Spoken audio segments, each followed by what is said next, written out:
I will hit a couple of these flowers real quick. So this is a good one for early spring, of course, pansy. The Flirty Skirts mix is a little small variety that I really like growing. It has a bunch of different colors, and we grow this one from seed for the first time last year, and it did really well. So I'm definitely going to be doing these pansy mix seeds again soon.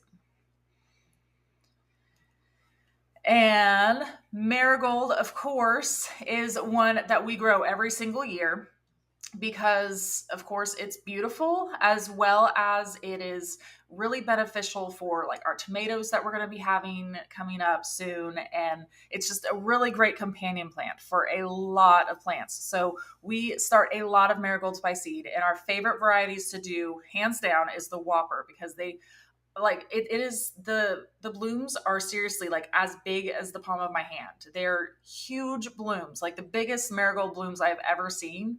I love it. So, and they're always really easy to grow. They're very simple. So it's just something that I wanted to make sure that I popped in, and they can tolerate the cold pretty well too.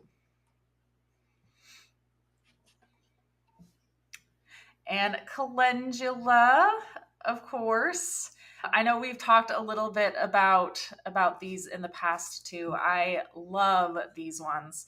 Again, a really great variety for companion planting as well as edible too. I feel like all the flowers we're talking about too are edible too. So these are ones. Oh, great question, Michelle. She's asking, am I starting pansies and marigolds in the biodome or direct seeding? So I start all of these indoors. So and the calendula as well. I'm going to be starting these indoors just to get them a head start, just so I can have bigger, more mature plants whenever I put them out.